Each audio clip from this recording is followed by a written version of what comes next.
So I thought this morning I would talk a little bit about some Facebook posts we've been getting recently. And if you're a member over at our Facebook page, I'm sure you've seen a lot of the questions going around, and they have been for quite a while, with something about the topic of, hey, I need a new pair of shoes. What kind of shoes do you guys wear, and what would you recommend? So the first thing that always comes to my mind, I'm no shoe expert, but I do know enough to answer this way. It really doesn't matter what kind of shoes I wear, because shoes are such an individual item depending on exactly how you run. And so I really don't like it when people do give their opinions on it unless you're an expert. So I thought I would invite an expert on this morning. So I reached out to Mr. Galloway, who put me in touch with a gentleman who runs his Phidippides store down in Atlanta. And I'm going to remind our audio listeners that I'm actually recording this on Zoom, so it's something we don't do a whole lot of. But if you're interested, I'm also going to post the video portion over on our Facebook page, so you can check it out. And so I'd like to welcome to the show this morning Mr. Sloan Ware, the store manager of Phidippides in Atlanta. Good morning. Good morning, Kevin. So thanks for doing this with us this morning. Like I said, we get so many questions on Facebook about shoes, and people obviously want to be very helpful and say, oh, I have a new pair of Nike Pegasus and they're great. You should get a pair. But I always cringe. And I think you probably cringe when you see things like that. We too. do. Uh-huh. Yeah. So I thought I'd reach out and ask somebody who has no doubt forgotten more about shoe fitting than I'll ever know. So, but before we begin, I always want to get a background, especially your running background. Somebody who works at a store like this must have a certain love for the sport. Tell us a little bit about who you are, what you do down there, how long you've worked for Jeff, and then get into your specific running background, if you don't mind. Yeah, so I'll answer that question backwards with kind of some personal history. Sure. I got to Atlanta in 2007 to study mechanical engineering at Georgia Tech. Had done a little bit of running before that, one season of cross country in high school, but only as conditioning for baseball. And so my running background was not really extensive when I got to college. About my third year of 5, I did take a fifth-year victory lap. I got into running as kind of a stress reliever, started doing more and more of it, and loved it. And so trained for my first marathon, got hooked, did another one. While I was at Tech, I was doing my internships with Lockheed Martin. And before my 5th year, I had an internship lined up with Lockheed Martin again. And I caught the running bug and, was thinking this is going to be my last summer before sort of entering the real world. And so I ended up talking to Diane, the manager at Phidippides at the time, and landing a job for the summer, and called my Lockheed recruiter and said, hey, I can't work this summer. I'm going to be working at a shoe store instead. And so that's how I got to Phidippides. I loved it. I loved everything about Phidippides, the Galloway franchise and brand. Got more and more involved at the store, and have been there going up on 9 years now, and took the helm as general manager back in June. So you've been bitten by the bug, but tell me a little bit about your daily running. How often do you get out? How far do you go? Do you race? Yeah, so right now, to be honest, I use running as a way to stay fit, just generally. I'm running maybe 20 miles a week right now. Not really doing any racing. A couple years ago, I was doing much more running, doing 70 or 80 miles a week, and just loving it. But now I'm getting out there when I can, and still loving it, but not from a competitive side, more from just a lifestyle side. Very good. So listen, I'd like to divide this talk into 2 parts, if you don't mind. I'd like to talk a little bit about, first of all, the pre-crazy times, and then the current crazy times, if you don't mind. Mm-hmm. And let me start with the current crazy times, if you don't mind. I'm assuming at this point, during this pandemic and the lockdown, you guys are basically competing against Amazon, and since the big box stores are closed, it's basically the internet, right? But you've got the same target customer. Is that accurate? Yes. Yeah. So then tell me a little bit about the at least the perception out there is that a store like Phidippides or any neighborhood store cannot compete price wise with an Amazon or an internet store. Am I wrong? Yeah. So that's been a kind of misconception with run specialties since, Amazon became sort of the place to go for, I mean, it's the store for everything. Yeah. And it's actually not necessarily true. I mean, intuitively, you think if I'm going to go to a specialty store and speak with an expert, I'm going to end up paying a premium.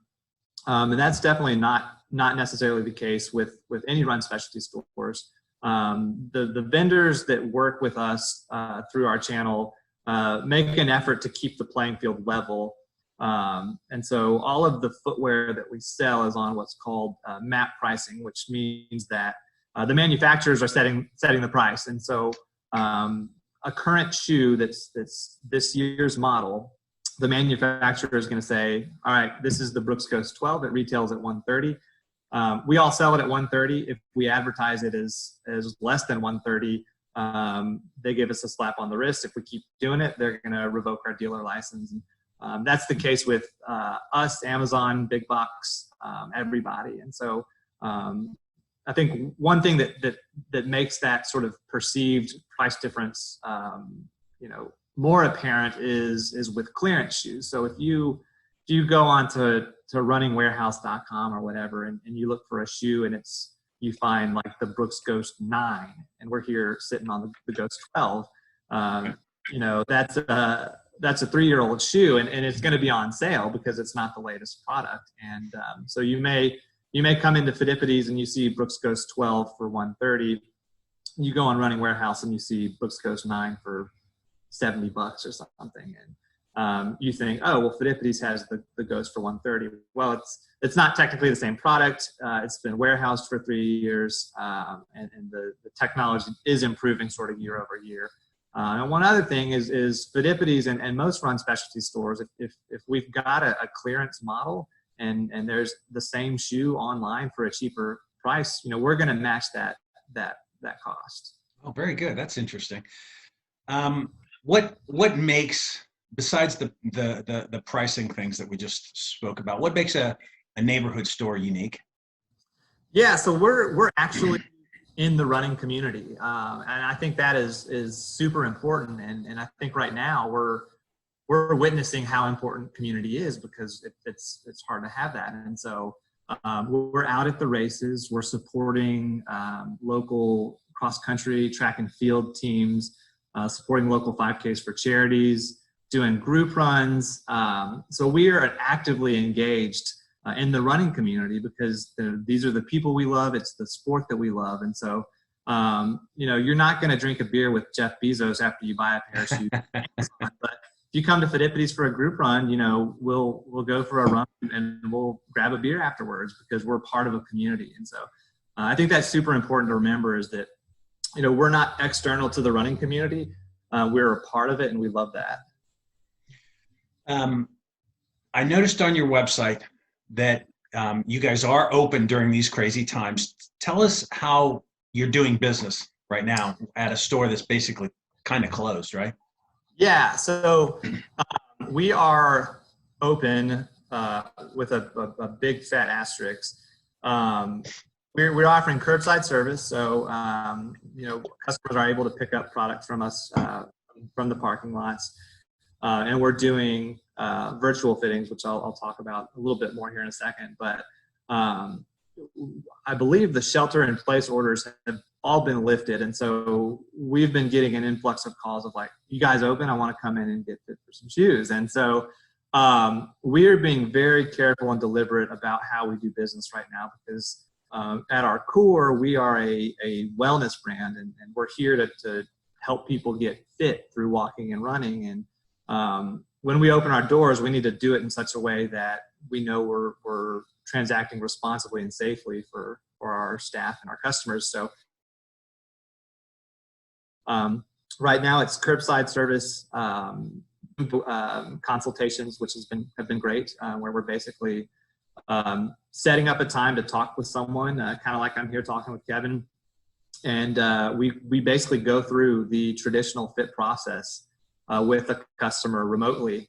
And while it's not our preferred method of fitting, it's the safest way for us to do what we do, and it's been giving us some great results. So you actually set up a Zoom meeting with folks? Yeah. Really? Have you got an example we can look at? Yeah. I've got a video of a virtual fitting I did with Robert a couple weeks ago. Oh, good. Let's watch that first, and let's come back. Let me start playing that then. Send me that, and I'll start playing that, and then we'll come back, and I'll ask you some more questions about that, if you don't mind. Sure. Good. All right. Hey there, Robert. How's it going? Hey, good. How are you? I'm good. I'm Sloan. I will be your virtual shoe fitter for the day. So tell me a little bit about what's going on kind of with you and your running and how we can help. Okay. So yeah, I definitely used to run a lot more when I was younger, getting married in the fall. So kind of wanted to get back in shape a little bit, but it's just been hard finding time to run. So just trying to get back into that groove. Haven't been fit for a pair of shoes in a long time. And I've just been running in like some old running shoes I've had in the closet forever. And, kind of got these little like aches and pains that kind of pop up. Okay, excellent. Well, congratulations on the engagement. Thank you. But yeah, do you have a space kind of where we can get the camera and we can actually sort of watch you walk or run? Yeah, absolutely. Okay. So go ahead and set that up. I'm going to have you just do kind of two things. One is just a brisk walk away from the camera as far as you can go, and then back to the camera. And then we'll have you do the same thing with just a jog down and back. Okay, sure. Yep. Give me just a second. Let's see. So, I think you'll be able to see that. Yep. Do you want me to walk down and back first? Yep. Okay.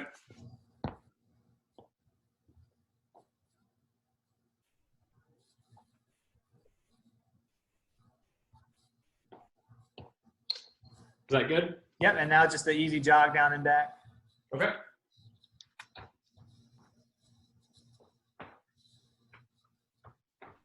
Perfect. All right. That's all I needed to see.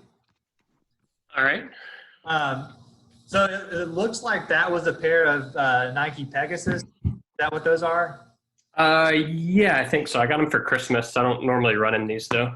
Okay. How has that worked for you as a running shoe? I said I was running in like some old shoes. I think I usually run in a pair of like old Brooks. Okay. I usually just walk around in these because I keep them clean. Got them for Christmas. Okay. Excellent. Do you remember what running shoes have worked for you in the past? What hasn't? I want to say they're like a pair of Ghost that I've worn. Okay. I think I've also worn the Launch. Okay. It's been a long time though. Okay. And then any sort of injuries or aches and pains you've been dealing with? Every now and then, like if I run like 2 days in a row now, I kind of get a little bit of a pain on the inside of my shin. Okay. But other than that, not really. Sometimes my arches get a little sore, but that's probably just because I'm running in a pair of shoes that are 4 years old. Okay. Yeah. Well, let me grab a few things, and kind of talk you through some differences here and see if we can find something to work for you. Okay. Yeah.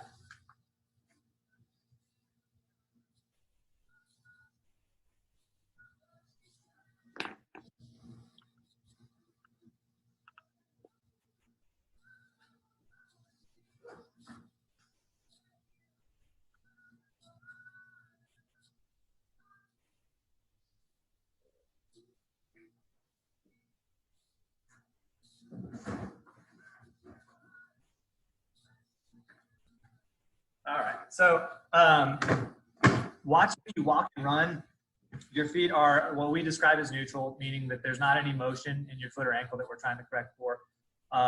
So we've got a lot of great options. You've been in the Launch and the Ghost. So this is the not quite latest, but second to most latest version of the launch. So this is out just because great all-around shoe. You've had it in the past. This is the launch 6. We're on the launch 7 now, so this one actually would be your sale option. So it would be an economical option. And also the latest version of the Ghost, which is here. The launch is going to be the lighter weight of the 2 shoes, with the Ghost being potentially feeling a little bit more padded. And it's also going to have a wider toe box relative to the launch. You have a kind of feel for whether your foot's on the kind of wider, medium, narrow side? The arch is kind of high. Okay. I have kind of a high rigid arch. Other than that, I think it's pretty normal. Okay, excellent. And then the third option is actually the latest Nike Pegasus, which I think would be a fine option for you, given your foot's pretty stable. Do you generally think you prefer like a more cushiony shoe, or do you like a lighter weight shoe? Do you like cushion or more firm and springy? Yeah, so I mean, I think definitely at this point, I think when I was younger, I liked kind of a lighter weight shoe, but like I said, I kind of get those little aches and pains now, especially on my shin. So I'm probably looking for something with a little bit more cushion. Okay, so I would probably rule out the Pegasus in that case. Nothing wrong with it, but just if you're looking for something a little bit more cushy, Sure. Launch of the Ghost is going to be potentially a better option, but I've got a couple other that I want to show you. Okay.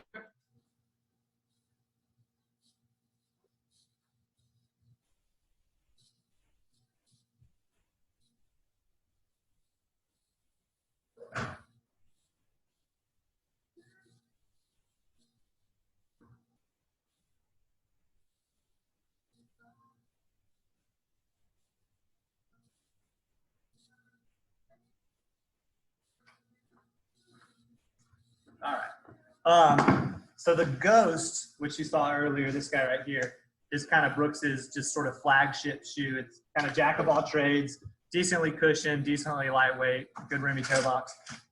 This is the Brooks Glycerin, which has some similarities to the Ghost. The big difference is it's designed to give you more of kind of a premium plush cushion feel. So if you're looking for something that maybe has a little bit more padding to it, Glycerin could be a great option. One other interesting option is from Hoka. There's a few different models we carry from them, but this one is the Clifton. Hoka is a brand that's just known for just maximal cushioning. I mean, you can there's a good bit of midsole underneath your foot, but it's also super lightweight, which is kind of unique because in the past, cushion and weight sort of played against one another. So super lightweight package, but still some good cushioning. We definitely would want to go down a half size in this one because it's been running about a half size longer. And then the last one I've got over here is the Mizuno Wave Sky. Kind of same idea as the Glycerin. It's their premium cushion, just nice, soft shoe. The big difference here is going to be the upper material uses a knit material versus kind of the more traditional breathable mesh. So just a slightly different feel to it, but not really any difference to the fit. So any questions on the ones that I brought out? So I mean, I've seen people wear, like, I think you said that it was Hoka, that one shoe you brought out. Yep. I've definitely seen people wear those, and I mean, I feel like that's kind of interesting, but I'd be a little bit hesitant to try something new. Sure. I think I remember, like, so I've been into the store in the past. You guys are okay if, like, I try a pair, like, out on the treadmill for like a walk or like just a very short run, and if it just doesn't feel right, yeah, bring it back? for sure. Okay. You either bring it back, send it back, or we'll send you a shipping label back to us. But you're kind of right. On the sort of Brooks side with the Glycerin or the Mizuno, the Wave Sky, those are kind of more safe, conservative bets for you because in the past you've been in some things that are similar. Whereas the Hoka would be kind of a little bit of a different thing. Not to say it's not going to work, but it would be a step kind of outside of what you're accustomed to. Okay. So you said the Mizuno has kind of it's similar to the Brooks. What was the one with more cushion? The more cushiony Brooks shoe is going to be the Glycerin, which is this one. Okay. And that Mizuno was similar to it, but it had the knit upper? The knit upper, yeah. Okay. So the Brooks has just kind of the traditional, what you'd see on most running shoes. The Mizuno has the knit upper, which may give you a slightly more hugging feel relative to just a traditional mesh, but in the case of the Wave Sky, it doesn't run narrow by any stretch. It also kind of just looks a little bit more casual than the traditional mesh. So if you're going to be like wearing it around with jeans or something, sometimes the mesh upper just works a little bit better. Okay. And does the Hoka, you said it was more maximally cushioned, does it weigh more? It does not, no. The Hoka, actually, of the ones we've looked at, maybe with the exception of the Launch, the lightest weight shoe. Okay. In this guide here. That's interesting. So, yeah. Okay. Well, I'm kind of inclined to try something a little bit different than I have before because, like I said, I've been kind of getting like those little aches and pains. So I'd be very interested to give the Hokas a try. Okay. And then if it just didn't feel right, maybe I would just go back to like the Ghost because it's worked in the past. For sure. Okay. Well, I'll get up to the register. We can process payment. Are you looking to do our curbside pickup or do you want us to ship it to you? I actually live pretty close by, so I can do the curbside pickup, and that way, if they don't work out, I can, I can just get in touch with you guys, and we can swap them out. Okay, sounds great. So we'll get that processed. These will be held at the store, kind of with the receipt in the box in the bag, and just whenever you're ready to pick them up, give us a call. We'll meet you out at your car. Okay, and I think I have a gift card back from like Christmas. You can take that over the phone? We can take the gift card over the phone. For sure. Or Zoom, whatever. Yeah. Okay. That sounds great. Well, thanks. Okay, so how cool was that? So listen, I've never had the 18-year-old minimum wage kid down at Dick's ask me any sorts of questions like that. And it was really intriguing because although you mentioned before that it's not the preferred way, it certainly is not a bad example of using technology to get the information that you really want. So with that in mind, when you watch someone on a either in person or basically on a Zoom like that, what is it you're looking for? I'm assuming that you're looking for something in the running gait that you want to correct with a pair of shoes, or what is it you saw with him? Yeah, so there's several things that we're looking for with our gait analysis. The first thing is what's called pronation. Okay. That is just the foot's tendency to roll in as you're walking or running. And so most people walking and running, they're going to land on the lateral outside of their heel, and they're going to roll kind of towards the middle. And then as they're toeing off, their ankle is going to just potentially roll in a little bit. So we're looking at the rate and degree at which the foot is moving. We're looking at where the foot is landing, if the person is heel striking, if they're more midfoot. And then we're also looking at kind of just the shape of their foot. So is it a flatter arch? Is it a wider foot? Is it a more narrow foot? And those are all things we can glean from watching someone run. If you guys saw that Robert, he had a pair of Nike Pegasus as the shoes that he was wearing. And so, we're able to know like that the Nike Pegasus is an extremely neutral shoe. And so Robbie was running neutrally in the Pegasus. And so we're confident that he's not going to need any sort of stability to restrict pronation. So there's a lot of things you can glean from just a conversation, kind of a quick look down at the feet, and it works in person and through camera. So am I oversimplifying this to say that you're looking at how the foot comes down and then fitting a shoe to correct something that's not right? Somewhat. So pronation is not inherently bad. And I think that over the years, the running industry has sort of demonized pronation. So we're not necessarily looking to restrict or correct, we'd say more support. We definitely want the foot to be sort of moving in a natural pathway. versus sort of restricting it to one certain motion. So we're kind of more focused on the fit of the shoe and the comfort of the shoe. With the pronation tendencies kind of come second to those two things, but it's still part of the puzzle. Is it better to heel strike or to strike somewhere on that foot than at other spots? Is a heel strike? I've always, at least in my head, a heel strike's not necessarily very good. I'd like to strike in the midfoot or something.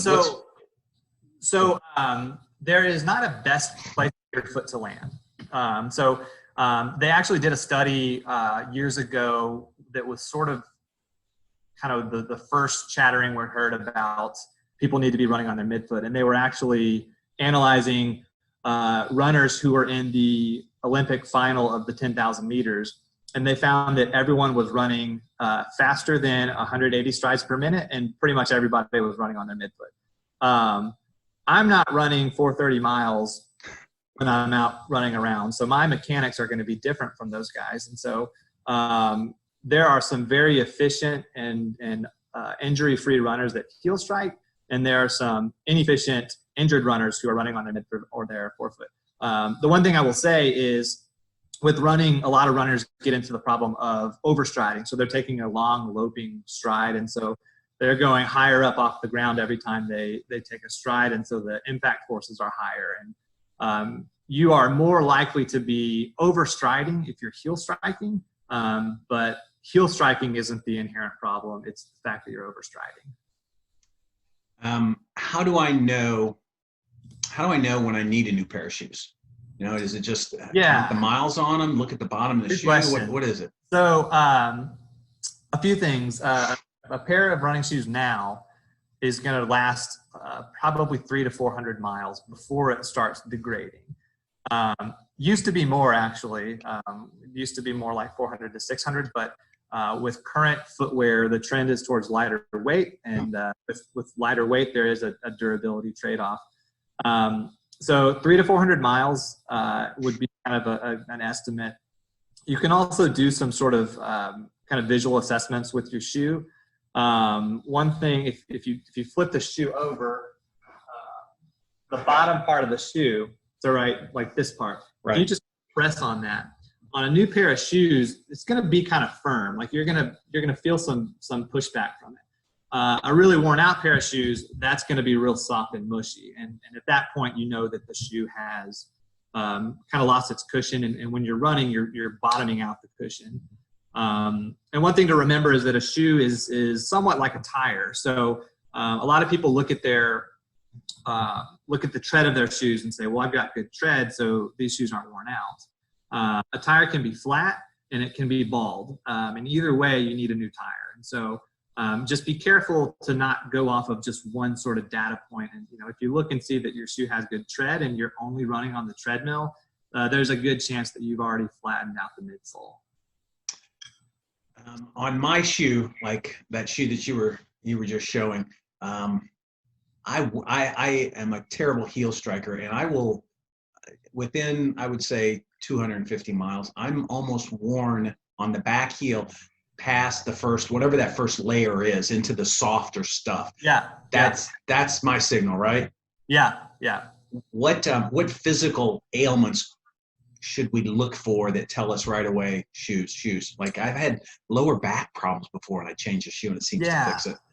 So it can be a lot of things. So for me, my canary in the coal mine is my shins. So when my shoes are getting worn out, I'll start having medial shin pain. It depends on your mechanics. So like with you, you're kind of wearing that outside heel down. Yeah. If you keep doing that unrestricted, your foot's going to start having a lateral or outward bias. And so you could be running into, like, say, IT band syndrome or lateral calf or shin pain. You know, it can be anything, just because as the shoe wears down, your mechanics may slightly change, and that could exploit some biomechanic inefficiencies.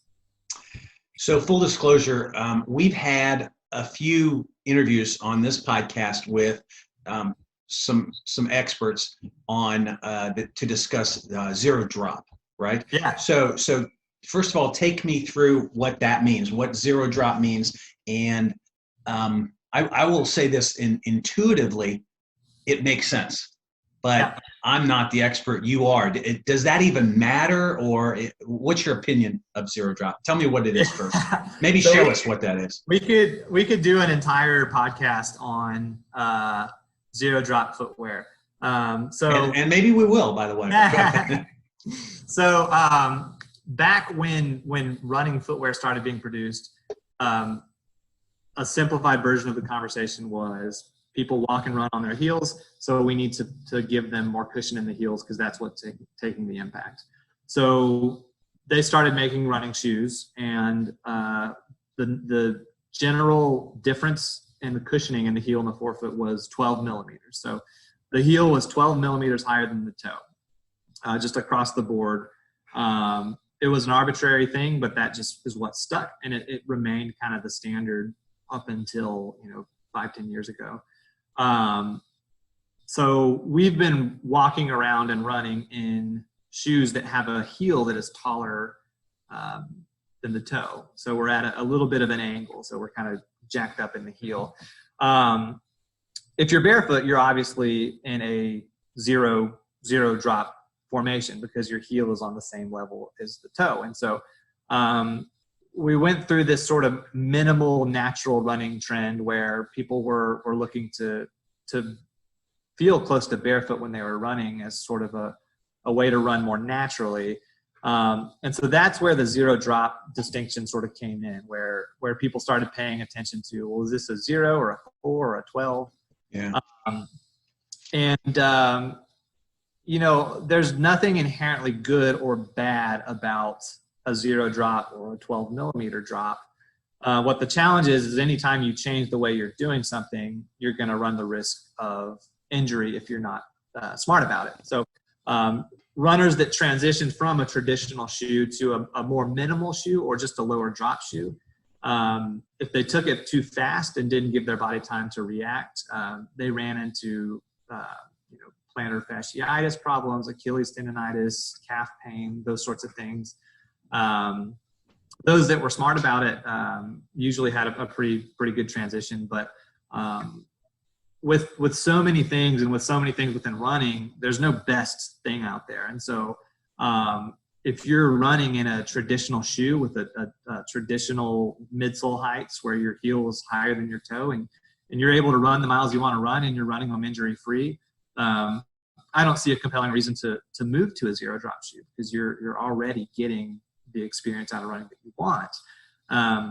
If you're in a traditional shoe and you've been chronically injured and you just want to try something different, it could be a good time to experiment with a 0 drop shoe just to see if that's something that will work for you. The logic is that it puts you in a more natural orientation. There's less between you and the ground. And so it forces or allows you, whichever way you want to say, to run more up on your midfoot, to run a little bit lighter on your feet. But you just have to be careful about it. Gotcha. So if it's not broke, don't fix it necessarily, right? That's my thought for sure. Yeah. The one thing that I love about the current 0 drop shoe that I wear is the toe box. You're looking at a guy who has terrible bunions, and I'm going to fight the urge to lift my foot up to the camera and show you because we get all these, people would stop watching immediately. But for some reason, it's the only shoe I found that the box even is shaped like my foot. That makes sense. And that is something we are fully behind, is the anatomical foot last. It makes zero sense that running shoes have always been in the shape of something other than human foot. Yeah. So from that perspective, we're in, because you do not want to have your metatarsals squeezed, especially if you've got a bunion. That can cause so many problems. Yeah. So we love that shape of shoe. Good. So listen, if we're talking about the differences between a specialty shoe and Amazon or when the craziness is over the big box kind of store, I want to talk about the experience of walking in to one of those stores to Phidippides versus Dick's Sporting Good. That's the only one I can say that people might know, but we've all been there and gone into those stores.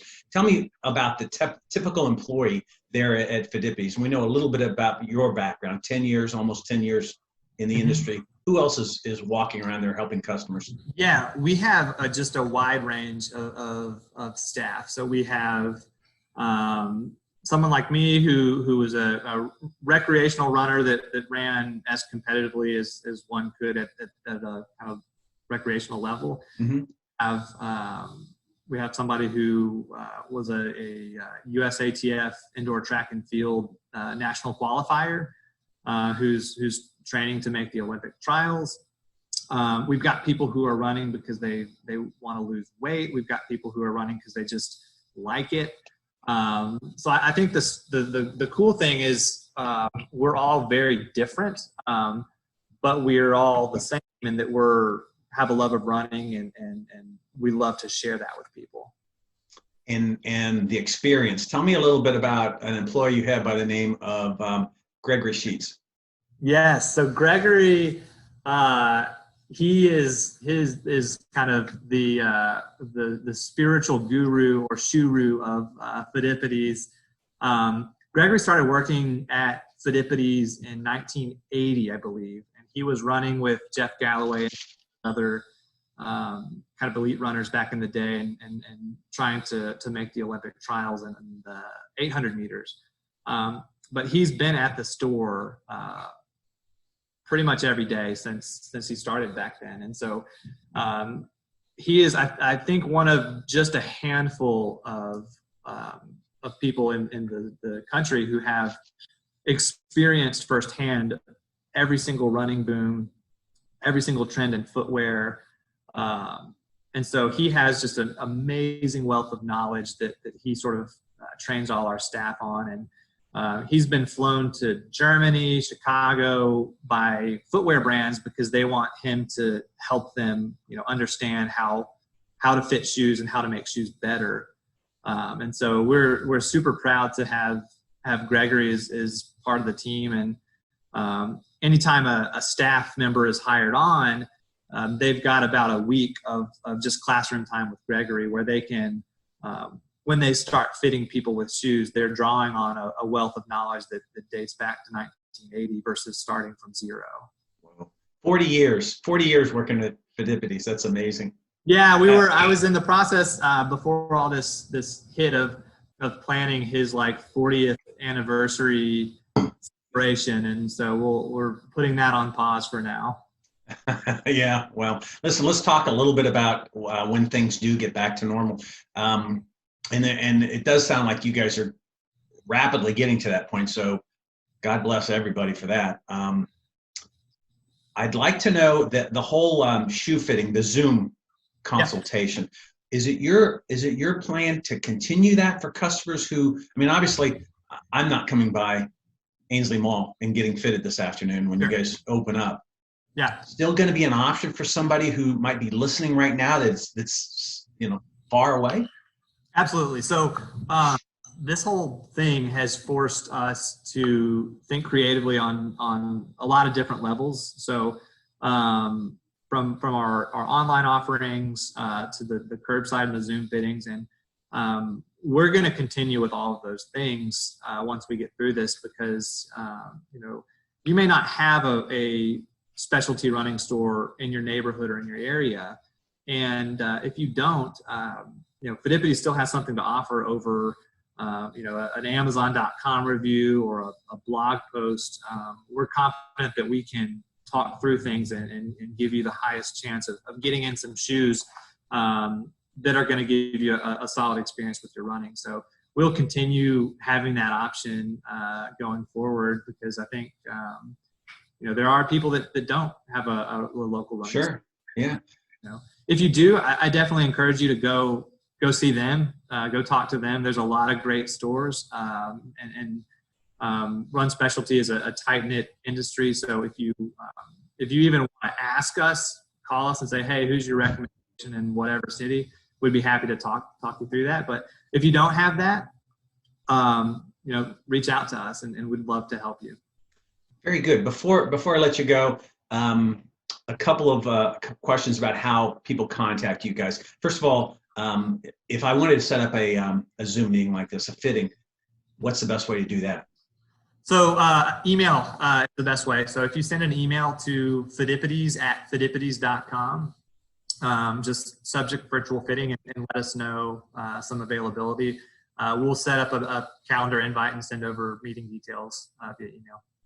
Everybody has free long distance with their cell phones these days. Pick up the phone and call and ask about it too, right? Yeah, for sure. I want to talk a little bit about the website, because you guys, a lot of people will go to jeffgalloway.com. That's not the store website. Tell us how we look at some inventory and some sale items, things like that. Yeah, so our online store is shop.phidippides.com, and so you can go on there. We've got books, we've got timers. It has some Jeff Galloway training programs and that sort of thing.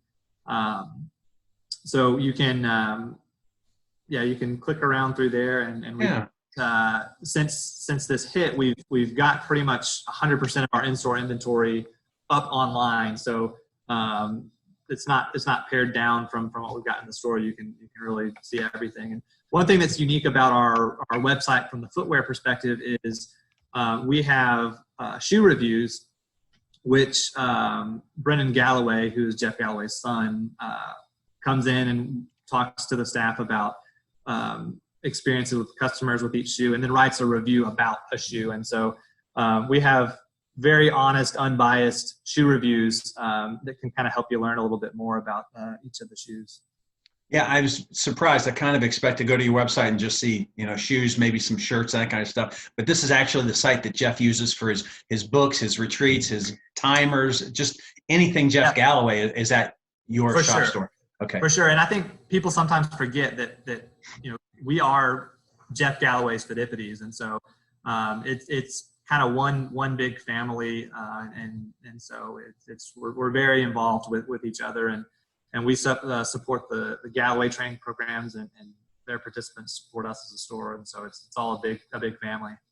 And so any listener out there who has been lucky enough to join Jeff in December for his half marathon, you have been to Jeff's store. He's got a couple of them, but this store at Ainsley Mall is actually the store that Jeff uses now for the expo, to pick up the shirts, the numbers, and the whole 9 yards, and also where the start and finish of the Barb's 5K. So chances are you've seen Sloan running around like a little chicken with his head cut off.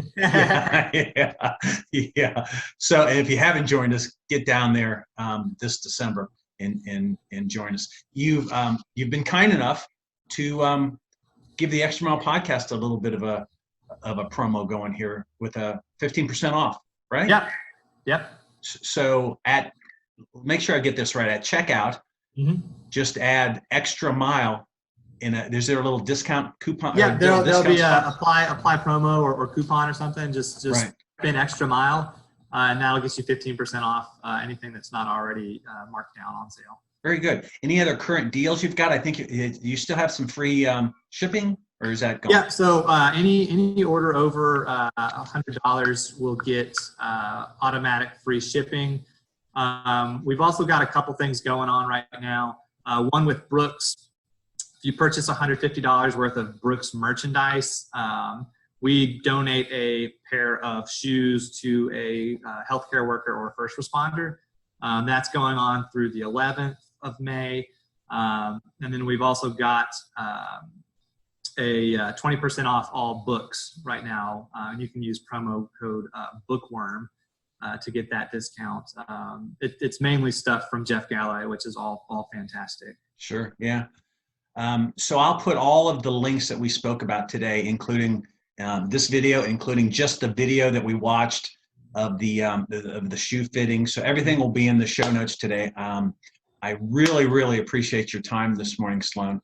And yeah, for sure, Kevin. Thanks for having me on. Stay in touch, because you and I might do that extended version of a podcast where we talk about the zero drop and that kind of thing. Well, yeah, I'm here anytime. We're all massive shoe nerds here, and talk for hours or days. So you just tell us when and where. Good. I appreciate the time. Thanks, man. And I will see you in Atlanta. Yes. In December. Oh, wait, before I go, there was some big news. This is not Phidippides news. Big news, I think just yesterday I saw about Peachtree. What the heck's going on? Yeah, so Peachtree has postponed and are now looking to Thanksgiving Day as the day for the 2020 AJC Peachtree Road Race. So obviously same course, same location, right? Same course, same location. You know, it's a tough situation. I have a ton of respect for the track club and how they've handled this whole thing. And I think everyone's going to have a PR day for the Peachtree Road Race this year because it might not be 90 degrees. But it could be. Well, the odds are it won't be, but you're right. Yeah. Maybe this thing will go over so well they'll think about moving that thing. But that 4th of July tradition thing, I kind of doubt it. Yeah. I'm assuming that whole weekend, whether it's 4th of July or Thanksgiving, is crazy for you guys. You're very, very close to the finish of that race, aren't you? We are. We're about a mile away from the finish line, and we've in the past had shuttles to the start line, and we always have a big post-race party where kind of friends at the store and just random people come and hang out afterwards. So. It's just a great weekend. Jeff was the first winner of the Peachtree Road Race. We have the trophy from the first Peachtree Road Race in the store. We have every single shirt from Peachtree. So it's like runner's Christmas for us. It's just I think one of the, if not the best race in the country, and we love it. Yeah, it's a blast. It's a blast. Have to wait till November this year. Exactly. All right. Well, I'll see you in December at Jeff's race, and thanks again for speaking with us this morning. Thanks for having me, Kevin. All right. Take care.